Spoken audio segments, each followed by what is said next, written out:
여러분 다 시험 잘 봤나요? 그래도?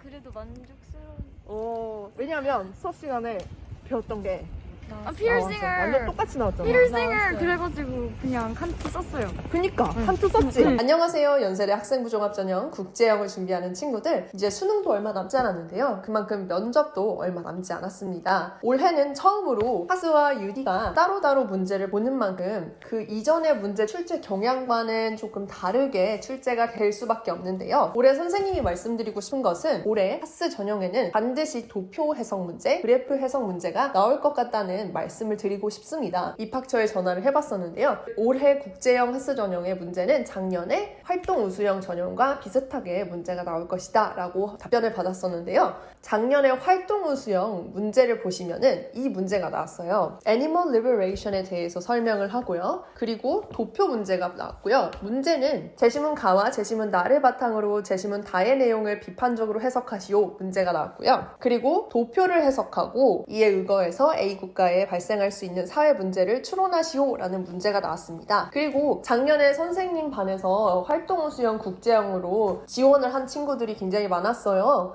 왜냐하면 작년에는 이제 특기자 전형과 활동 우수형 둘 다 넣을 수 있었거든요. 이거는 3년 전 교재인데요. 3년 전부터 통상 애니멀 리버레이션에 관련된 내용은 선생님 교재에서도 있었고요. 굉장히 인텐시브하게 다룹니다. 왜냐면 이 문제를 굉장히 좋아하더라고요. 대학에서. 그래서 이렇게 환경에 대해서 문제, 그리고 동물의 권리에 대한 문제가 이렇게까지 많이 있죠. 선생님은 이 문제를 맞추었는데요. 이 교재에서는 피터싱어의 동물 해방론도 나왔고요. 동물 권리론과 비롯해서 동물의 권리에 대해서 내용이 굉장히 많고요. 이런 배경 지식뿐만 아니라 이렇게 모의 문제까지 12페이지가량 동물의 권리에 대해서 설명하는 챕터가 있었습니다. 그래서 작년 문제 당연히 맞출 수 있었습니다. 또 하나 선생님 말씀드리고 싶은 건 올해 11월 7일에 시험을 본 특기자 전형 문제를 선생님이 수업 시간에 다루었던 문제 또 피터싱어가 나왔네요. 피터싱어가 이번엔 동물 권리론은 아니지만 인권에 대해서 논하는 것을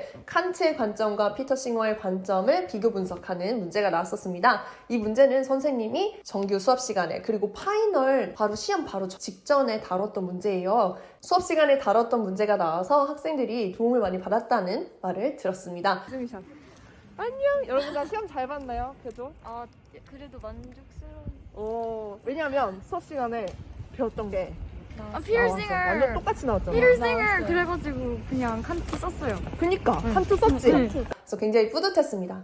특기자 전형처럼 하스 또한 제가 학생들에게 최대한 많은 도움을 줄 수 있도록 커리큘럼을 만들어 놨고요. 도표 해석 문제, 그래프 해석 문제를 굉장히 많이 넣었습니다. 그래서 학생들이 그래프 해석에 조금이라도 실수를 하지 않도록 할 것이고요. 그리고 꼭 필요한 배경 지식이라든지 이런 부분을 파이널 때 다룰 것입니다. 하스 파이널 수업 시간은요. 12월 5일 토요일부터 12월 11일 금요일까지 7일 동안 진행이 됩니다. 그리고 오후 6시부터 10시까지 4시간 동안 수업을 하게 되고요. 2시간 동안은 이제 TA 선생님과 함께 문제를 실제처럼 풀어본 다음에 녹화를 할 거예요. 이 녹화를 하는 것의 장점은 녹화를 해서 학생들에게 전송을 해드리는데 학생들이 이 녹화된 버전을 보고 모니터링을 하면서 본인의 단점이 무엇인지를 정확히 캐치하고 그 부분들에 대해 빠르게 고칠 수 있다는 장점이 있을 것 같습니다. 하스 파이널반 수강 관련 문의는 PSU 에듀센터로 전화 주시면 됩니다. 여러분 얼마 남지 않은 수능과 그리고 면접 모두 최선을 다해서 후회 없이 준비하실 수 있길 바랍니다. 여러분 진심으로 좋은 결과 있으시길 바랍니다. 감사합니다. 연세대 혜림쌤이었습니다.